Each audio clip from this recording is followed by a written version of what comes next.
ومولانا محمد رسوله النبي المكين الحميد الكريم الرؤوف الرحيم اما بعد اعوذ بالله من الشيطان الرجيم بسم الله الرحمن الرحيم. معزز پرنسپل صاحب، کالج حاضہ، معزز اساتذہ کرام اور طلبہ،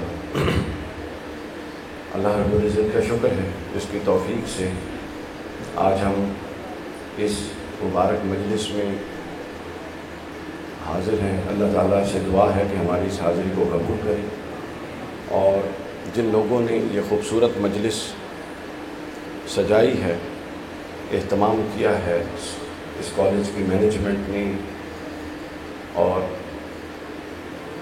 مینجمنٹ کے ساتھ جو معاونت کرنے والے مینجمنٹ کے دیگر ٹیم کے لوگ ہیں، طلباء ہیں، ان سب کی یہ مساعی اور یہ کوششیں اللہ کی بارگاہ میں مقبول ہوں.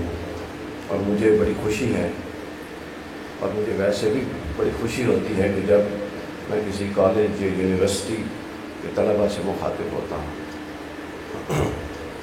ایک بات کی تصحیح کر کے پھر ہم گفتگو کا آغاز کر دیتے ہیں.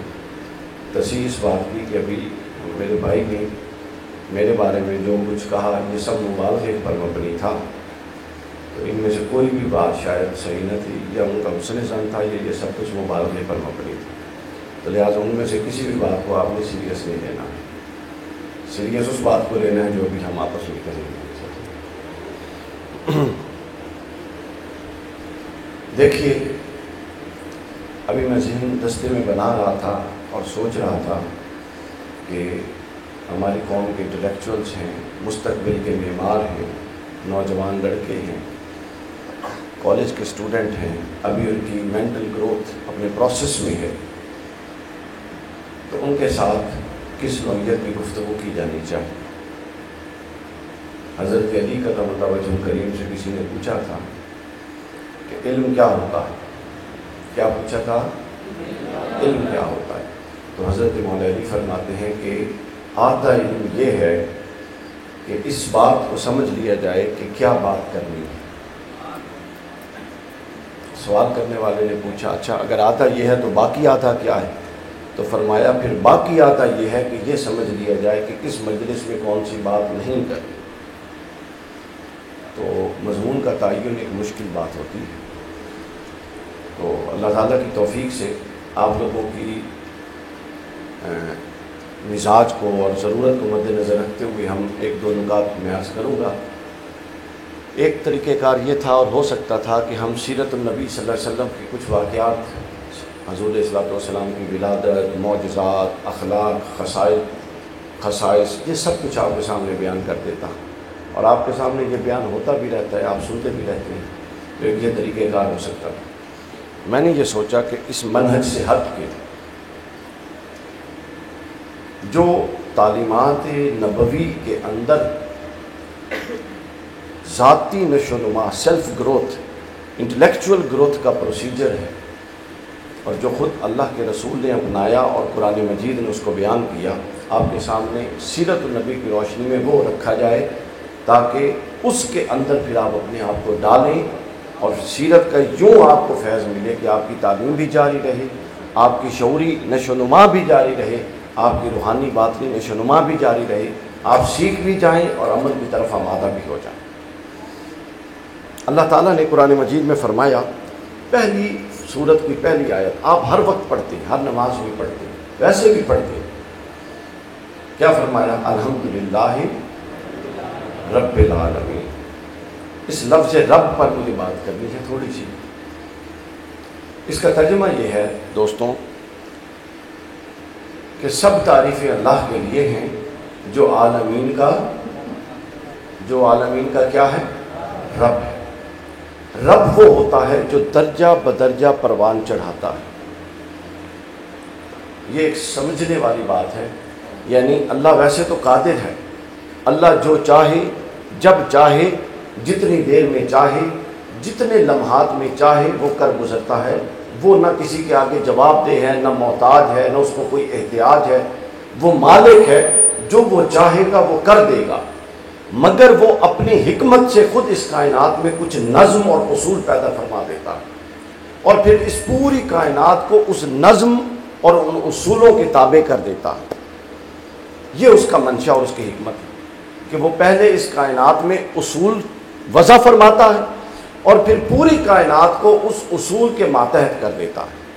یہاں اللہ تعالیٰ نے فرمایا، توجہ میری طرف رکھیے، یہاں اللہ تعالیٰ نے فرمایا کہ اللہ تعالیٰ نے الحمدللہ رب العالمین کہ تمام تعریفیں اللہ کے لیے ہیں۔ کس اللہ کے لیے ہیں طلبہ کرام؟ کس اللہ کے لیے ہیں؟ جو درجہ بدرجہ پروان چڑھانے والا ہے، یعنی وہ رب جس کی شان یہ ہے کہ وہ بیک آن صفر سے اٹھا کے 100 نہیں کر دیتا، یہ اس کی شان ہے، وہ چاہے تو کر سکتا تھا، مگر اس نے جو نظم بنایا اس نظم کے تحت وہ صفر سے اٹھا کے 100 نہیں کرتا، بلکہ صفر سے اٹھا کے پہلے 1 کرتا ہے، پھر 2 کرتا ہے، پھر 3 کرتا ہے، پھر چلتے چلتے چلتے جا کے جو اس قابل ہو پھر اس کو 100 کر دیتا ہے۔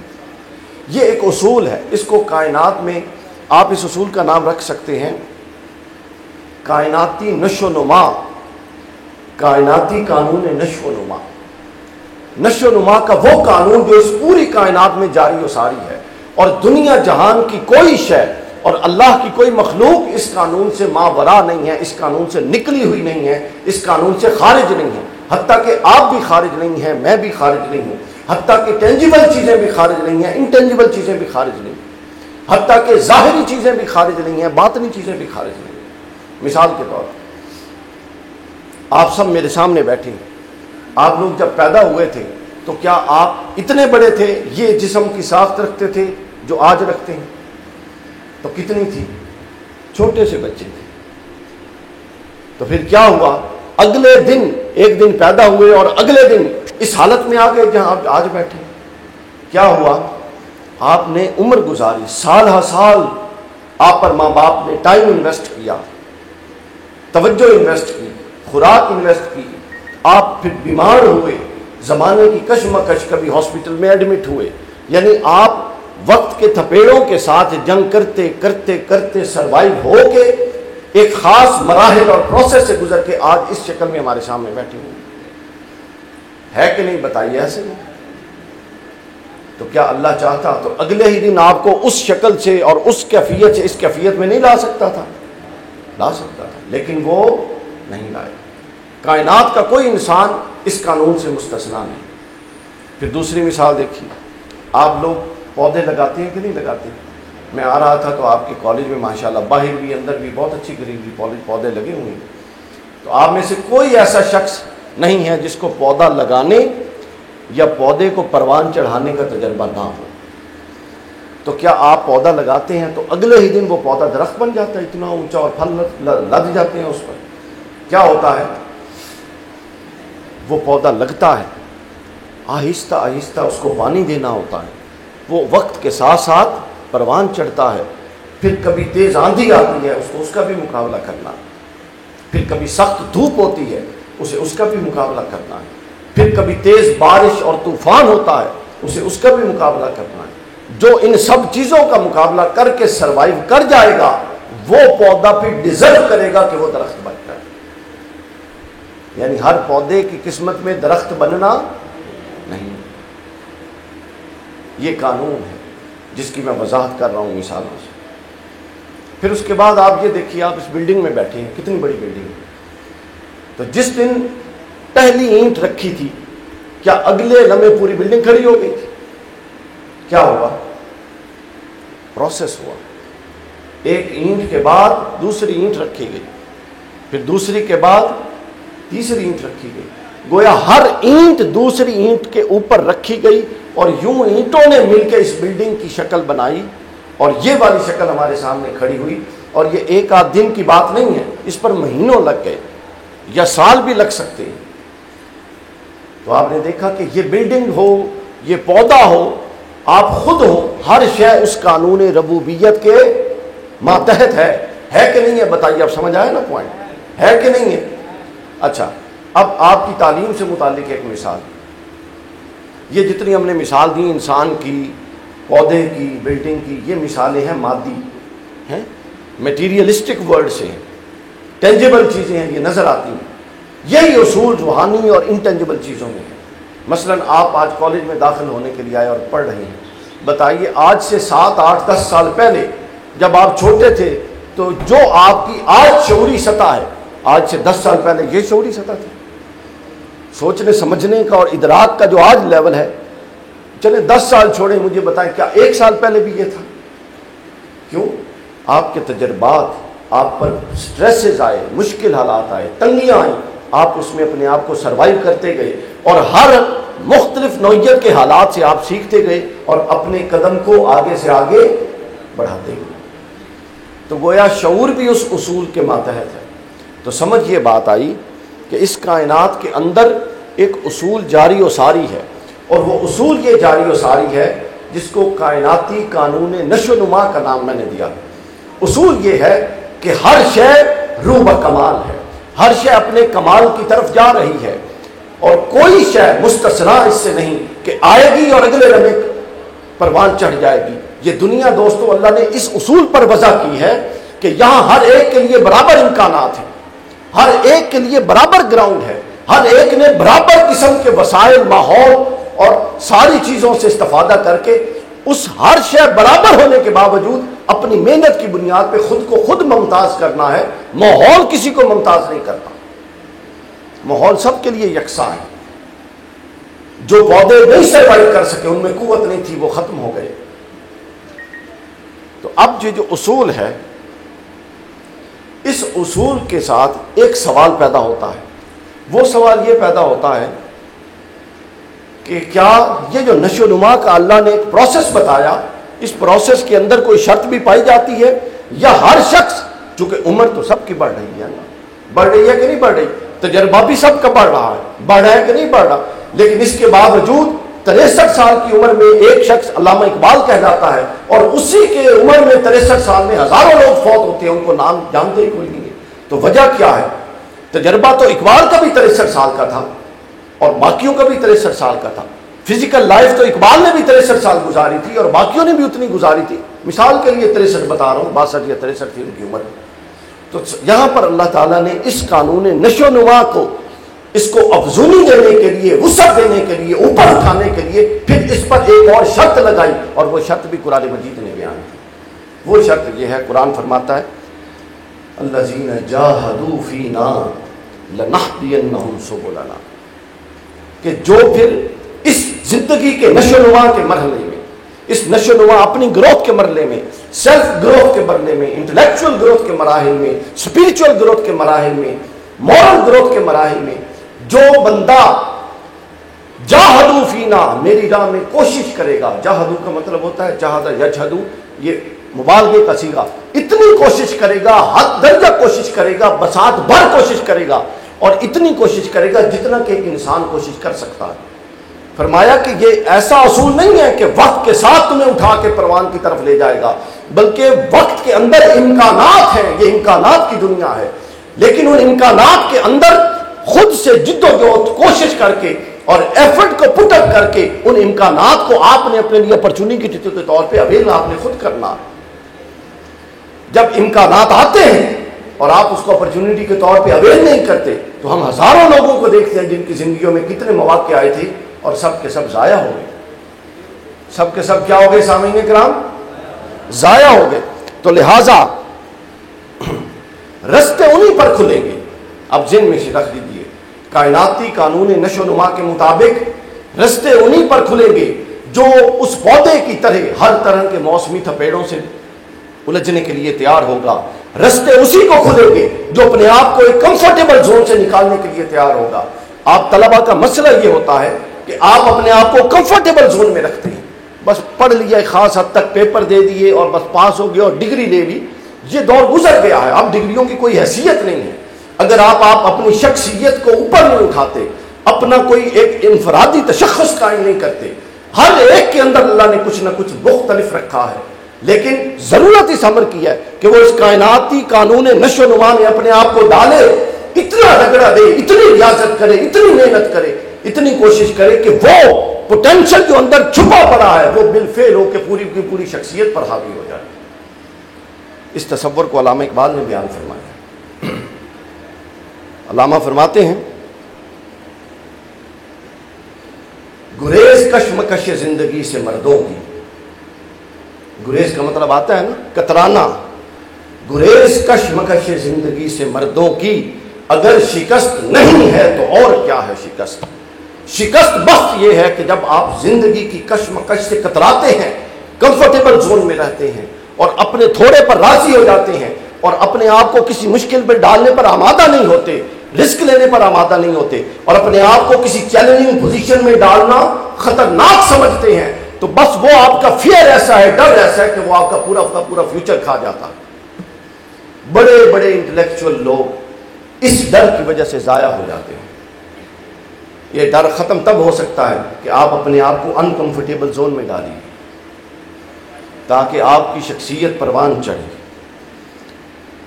اسی کو اقبال نے ایک اور جگہ پر بھی بیان کیا، عطار ہو، رومی ہو، رازی ہو، غزالی ہو، کچھ ہاتھ نہیں آتا بے آہ سحرگاہی۔ اگر عطار، رومی، رازی اور غزالی کو بے آہ سحرگاہی کچھ ہاتھ نہیں آیا، یعنی ایکسٹریملی ایفرٹ پٹ اپ کرنے کے بغیر کچھ ہاتھ نہیں آیا، تو آپ ذہن میں رکھ لیجئے آپ کو بھی ایکسٹریملی ایفرٹ پٹ اپ کیے بغیر کچھ ہاتھ نہیں آئے گا، کچھ ہاتھ نہیں آئے گا۔ 8-10 راتوں کی محنت مارکس دے دیتی ہے، نمبر آ جاتے ہیں، لیکن قابلیت 8-10 سالوں کی راتیں جاگنے سے آتی ہے۔ اب یہ آپ کے اپنے اندر ہے، جوہر انسانیت آپ کے پاس ہے، یہ جوہر انسانیت کو ہی تو آپ نے نشوونما دینی ہے۔ انبیاء کے آنے کا مقصد کیا تھا؟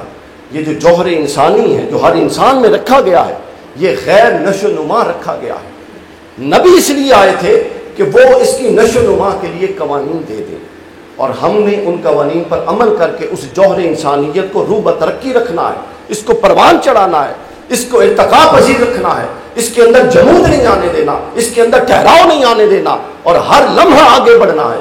رسول اللہ صلی اللہ علیہ وسلم فرماتے ہیں، آپ دیکھیے کہ ہمارے نبی کی اپروچ کتنی ڈائنامک ہے اور پروگریسو ہے۔ حضور فرماتے ہیں کہ مومن کا ایک دن دوسرے دن کے برابر نہیں ہوتا، یعنی اس کا عمل جو ہے، اس کا علم جو ہے، اس کا نالج جو ہے، اس کا جو انٹلیکچوئل لیول ہے، وہ ٹھہرتا نہیں ہے، بلکہ ہر اگلے دن پچھلے دن سے اوپر چلا جاتا ہے۔ تو یہ اوپر جانا کیا تھا؟ یہ حدیث صحیح ہے، بخاری مسلم کی حدیث۔ یہ اوپر جانا یہ تھا کہ آپ اپنے آپ کو اس انکمفرٹیبل زون میں ڈالیں اور ہمیشہ روبہ پرواز رہیں، ہمیشہ روبہ پرواز رہیں، ہمیشہ ترقی کی طرف گامزن رہیں۔ وقت مل گیا ہے اپنی کتابوں سے، جس کا ذوق ہے، جس فیلڈ میں جانے کے لیے آپ آگے ڈیسائیڈ کر چکے ہیں، اس کے اندر اپنے آپ کو مزید ماہر کریں۔ ہمارا مسئلہ یہ ہوتا ہے اسٹوڈنٹس کا کہ کالج یونیورسٹی سے نکلتے اور ڈگری لینے تک یہ طے نہیں کر سکتے کہ انہوں نے زندگی میں کرنا کیا ہے۔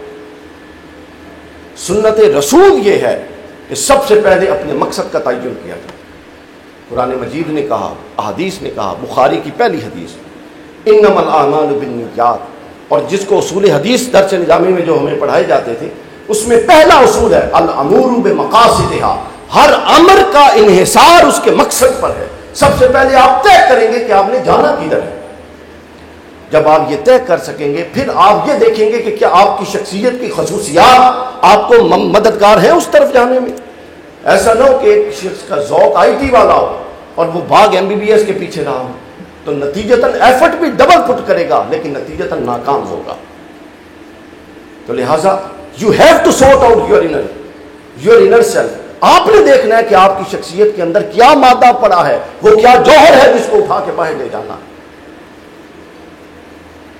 اسی کو علامہ نے ایک اور انداز میں بیان کیا۔ علامہ فرماتے ہیں کہ فریب نظر ہے سکون و ثبات، تڑپتا ہے ہر ذرہ کائنات، ٹھہرتا نہیں کاروان وجود کہ ہر لحظہ ہے تازہ شان وجود، سمجھتا ہے تو راز ہے زندگی فقط ذوق پرواز ہے زندگی۔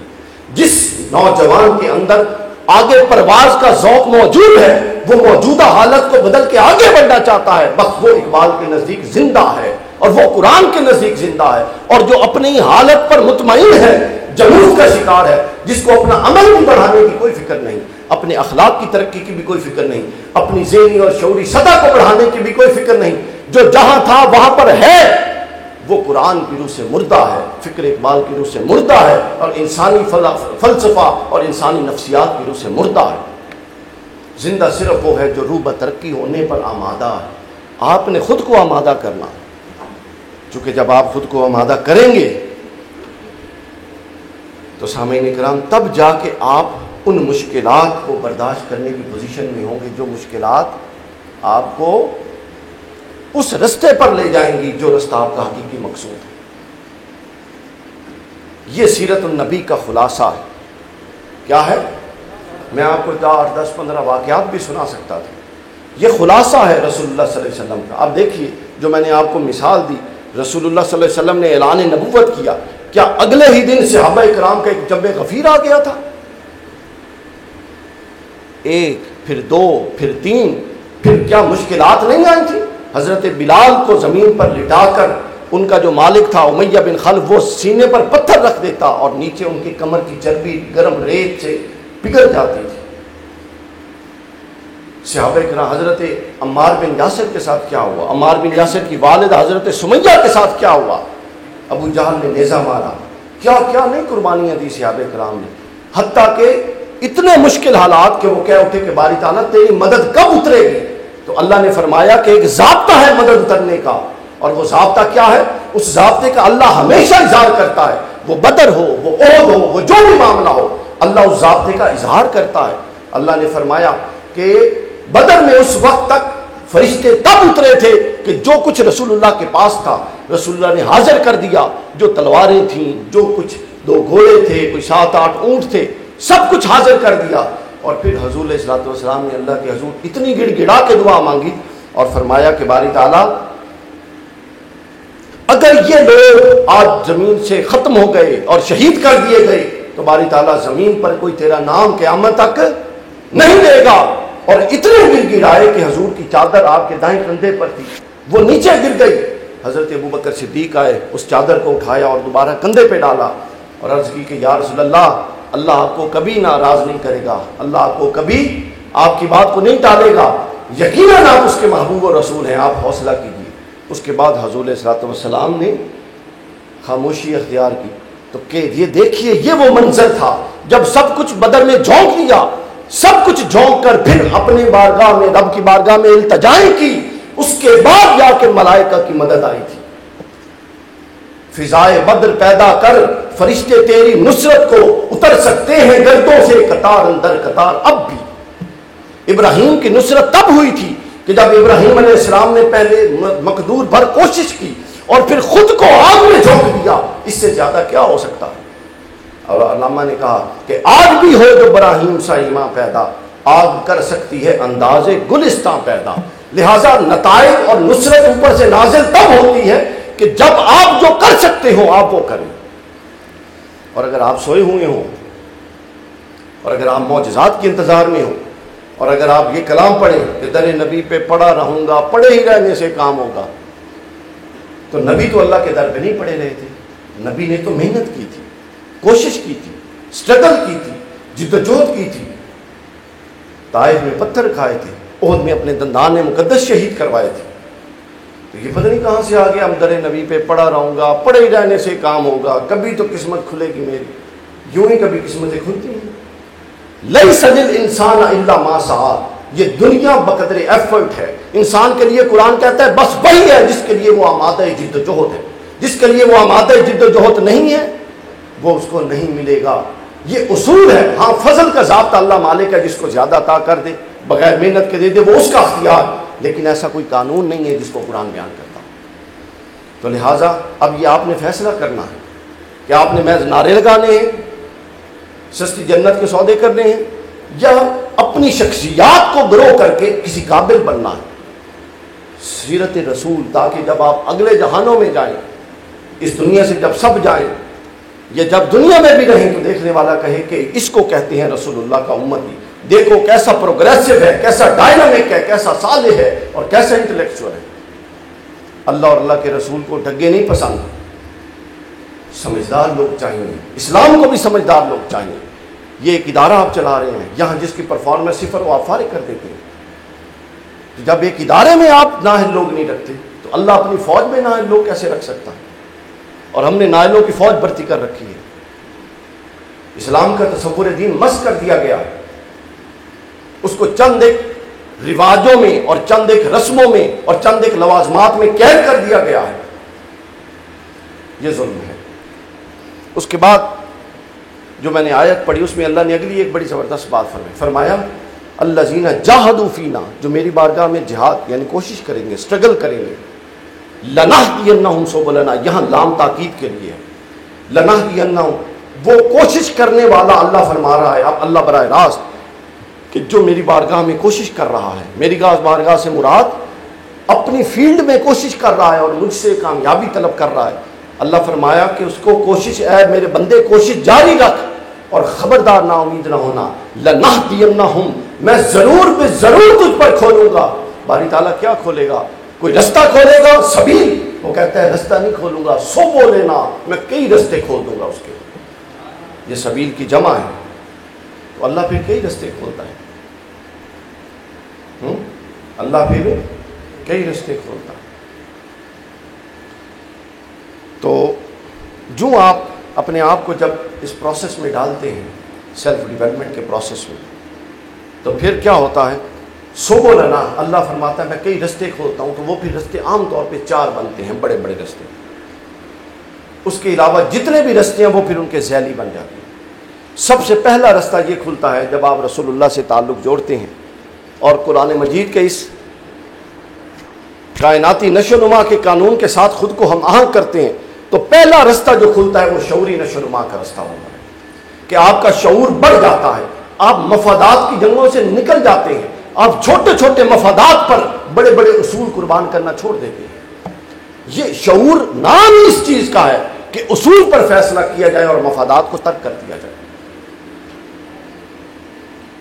اگر آپ کا علم، آپ کا نصاب آپ کی شعوری سطح کو نہیں بڑھا رہا تو وہ ناقص ہے، چونکہ علم اور تعلیم کی بنیادی خصوصیت ہی یہ ہے کہ وہ آپ کی شعوری سطح کو انہانس کرے۔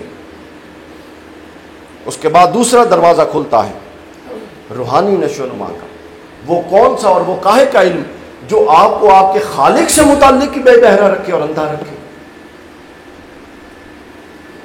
اسلامک سٹڈیز اور قرآن مجید یہ بطور نصاب تو شامل ہے، مگر میں نے جیسا کہ عرض کیا ہر شے اس کے لیے کافی نہیں، آپ کو اس سے آگے کچھ کرنے کی ضرورت ہے۔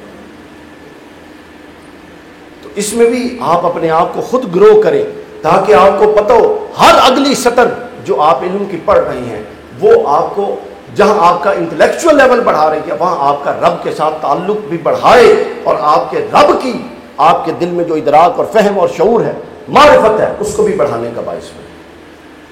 شخصیتیں تب توازن میں آتی ہیں۔ ہم معاشرے میں دیکھتے ہیں نا، آپ دیکھتے ہیں کہ نہیں، سیاسی لوگوں، مذہبی لوگوں، غیر متوازن لوگ ہیں، چھوٹی چھوٹی بات پہ جنگیں چھیڑ دیتے ہیں اور بڑی بڑی باتوں کو ہضم کر جاتے ہیں۔ یہ وجہ کیا ہے؟ یہ شخصیات غیر متوازن ہیں۔ ہمارے ہاں چونکہ معاشرتی نظام ایسا نہیں ہے، ریاست نے کوئی ایسا نظام نہیں بنایا، تعلیمی نظام اتنا ویل ڈیفائنڈ اور منظم نہیں ہے کہ وہ ویل بیلنس شخصیات بنائیں جو شعوری طور پہ بھی کامیاب لوگ ہوں، جو اخلاقی طور پہ بھی مضبوط لوگ ہوں، جو روحانی طور پہ بھی مضبوط لوگ ہوں، جو جسمانی طور پہ بھی اچھے ویل ڈریسڈ اور پڑھے لکھے نظر آئیں۔ ہمارے ہاں بس جس طرف بھیڑ چال چلتی ہے اس طرف چلی جاتی ہے۔ تو آپ وہ لوگ ہیں جنہوں نے جا کے اس معاشرے کو بدلنا ہے، اور بدلے گا معاشرہ انشاءاللہ۔ کیوں نہیں بدلے گا؟ جب آپ میں سے ہر بندہ یہ طے کر لے گا کہ اس کی ذات منبع خیر بنے گی اور وہ ان حدود پر اپنی شخصیت کو پروان چڑھائے گا، تو پھر معاشرہ کیسے نہیں بدلے گا؟ بتائیے بدلے گا کہ نہیں؟ بدلے گا۔ تو اگر آپ کا علم اللہ کی بارگاہ میں آپ کی معرفت کو اضافہ نہیں کر رہا تو وہ ناقص ہے۔ وہ کیا ہے؟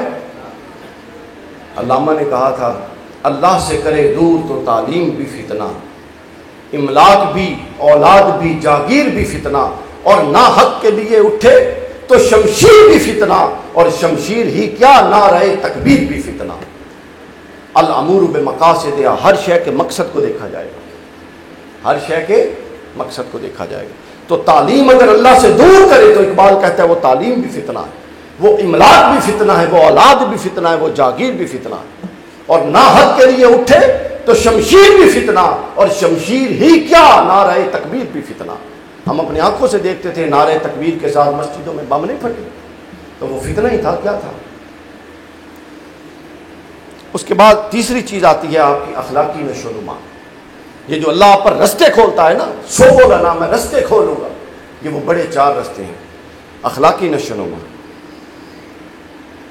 آپ کا جو ایکڈیمکس ہیں آپ نمبر لے لیں گے، اس کا فائدہ آپ کو براہ راست ہے، اچھی جاب یا بزنس یا جو بھی کرنا.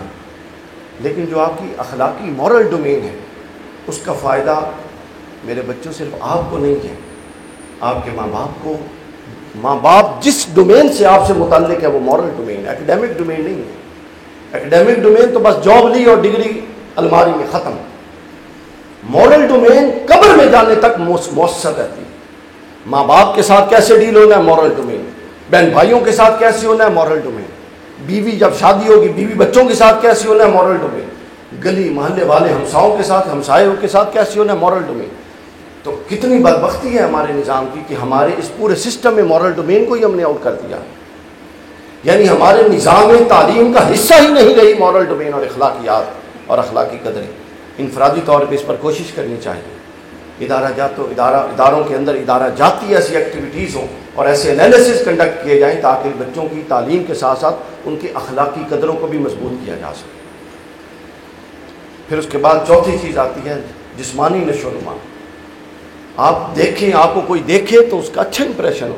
آپ جو مرضی لباس پہنیں، آپ پینٹ شرٹ پہننا چاہتے ہیں پینٹ شرٹ پہنیں، پینٹ کوٹ پہنیں، شلوار قمیض پہنیں، لیکن جو بھی پہنیں ایک پریزنٹیبل وے میں پہنیں. آپ کی شخصیت کا پہلا تعارف، آپ کی ذات کا پہلا تعارف آپ کا لباس اور آپ کی فرسٹ اپیئرنس ہوتی ہے. حضرت برا بن عازب فرماتے ہیں کہ رسول اللہ صلی اللہ علیہ وسلم جب گھر سے نکلتے آپ پہلے کنگھی کرتے تھے، اپنے کپڑے کو سیٹ کرتے تھے اور بعض اوقات عطر لگاتے تھے اور اپنے بالوں میں کبھی کبھار تیل آئل لگاتے تھے، اور جب نکلتے تھے تو اتنے فریش لگتے تھے کہ جیسے ابھی غسل کر کے آئے. فرسٹ اپیئرنس بڑی امپورٹنٹ. حضور نے فرمایا یہ جو پیٹ ہے یہ جب نکل آتا ہے تو یہ برا لگتا ہے، اس کو پیٹ کے کمر کے ساتھ لگا ہونا چاہیے. یہاں تک کی تعلیمات تاکہ آپ فزیکلی اچھے لگیں، کبھی نہ لگیں، برے نہ لگیں. تو یہ وہ 4 سامعین کرام ڈومینز ہیں جو یہاں سے کھلتی ہیں. اگر آپ ایک متوازن شخصیت بننا چاہتے ہیں تو اس متوازن شخصیت کے لیے شرط یہ ہے کہ آپ ان تمام ڈومینز کو اپنے اندر اپنائیں گے. No problem. کچھ حصہ تعلیمی ادارہ جات کے ذمہ ہیں، وہ کروا رہے ہیں. کچھ آپ کی اپنی بھی تو ذمہ داری ہے، وہ کریں. اب آپ لوگ بالغ ہیں، سمجھدار ہیں، باشعور ہیں، وہ کریں. لہٰذا ہمیشہ فیصلے سوچ سمجھ کے کیجیے. میرے بھائیوں، چھوٹے چھوٹے مفادات اور چھوٹی چھوٹی لذتوں کے لیے اپنے بڑے مفادات اور بڑے رستے جو اللہ نے آپ کے لیے رکھے ہیں ان کو مت قربان کیجیے. یہ عمر ایسی ہوتی ہے کہ یہ بالکل ڈائیورجن کی عمر ہوتی ہے. اس عمر میں بندہ لذتوں میں پڑتا ہے اور لذتیں لطف دیتی ہیں، اور پھر اب رہتی کسر تو ٹک ٹاک اور ان ساری چیزوں نے نکال دی. یعنی اگر آپ میں سے کوئی یہ سمجھتا ہے کہ میں بڑی سچی بات بتا رہا ہوں، ہنسنے کی بات نہیں ہے، یہ رونے کی بات ہے. اگر آپ میں سے کوئی یہ سمجھتا ہے تو یار کوئی گل نہیں، میں نے کی ہو جانا ہے، تھوڑی دیر کے لیے دیکھ لیتے ہیں کوئی ایسی شے. پتہ ہے کیا ہے، آپ کے دل اور دماغ پر اس گندگی کے اثرات ہمیشہ رہتے ہیں. آپ یہ بھول جائیے کہ اگر آپ ایک عطر کی دکان والے کے پاس سے گزرتے ہیں تو اس کی خوشبو رہتی ہے، تو اس کی گندگی بھی رہے گی، اور جب اس کی گندگی رہے گی تو وہ شخصیت کو فوکس نہیں ہونے دے گی. شخصیات بنتی تب ہے جب وہ فوکس ہو جاتی ہیں گول پر، اور یہ جو لوازمات ہیں یہ شخصیات کو فوکس نہیں ہونے دیتے. ہم ہر تھوڑی دیر بعد تھوڑی لطف اندوزی کے لیے اپنی پوری شخصیت کو ڈیمیج کرتے جا رہے ہیں، وقت کے ساتھ ساتھ ڈیمیج کرتے جا رہے ہیں. جب فوکس نہیں رہتا تو کریٹیوٹی نہیں رہتی، جب کریٹیوٹی نہیں رہتی تو سنجیدگی نہیں رہتی، جب سنجیدگی نہیں رہتی تو پھر ہم نے کرنا کیا ہے، پھر کوئی تخلیقی عمل بندہ کر ہی نہیں سکتا. وہ ہیڈ ٹو ماؤتھ ہو کے سروائیول ہواؤں کے رخ پہ ہوتا ہے، ہوائیں ادھر لے جائیں تو ادھر چلا جاتا ہے، ادھر لے جائے ادھر. وہ ساری عمر دوسروں کی شکوے کرتے ہوئے گزار دیتا ہے، اور میں تتا ناکام ہوا اور اس طرح دا. لیکن یہ وقت ہے، اگر اس وقت میں آپ اپنے آپ پر کام کریں گے اور محنت کریں گے تو پھر اس تانبے کو آپ کندن سونا بنا سکتے ہیں. یہ آپ لوگوں کے اپنے ہاتھ میں. اس کا ایک ضابطہ کندن کو بنانے کا، اس جوہر کو جو آپ کے اندر رکھا گیا،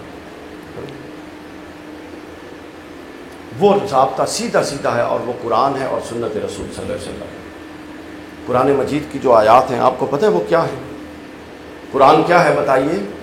اللہ کا کلام ہے، اور کلام متکلم کی کیا ہوتی ہے؟ صفت ہوتی ہے، یعنی قرآن اللہ کی صفات ہے۔ اب شخصیت پروان ایسے چڑھے گی کہ جب آپ قرآن کی ایک آیت کو پڑھیں تو وہ آیت جو رنگ لے کر آئی ہے، جو حکم لے کر آئی ہے، جو اثر لے کر آئی ہے، اس کو اپنی شخصیت میں یوں ڈالیں کہ اس کے مخالف اثر کو نکال دیں۔ اگر جھوٹے تھے، قرآن کہتا ہے سچے ہو جاؤ، تو جیسے ہی وہ آیت پڑھیں اپنے اندر سے جھوٹ کو نکال دیں۔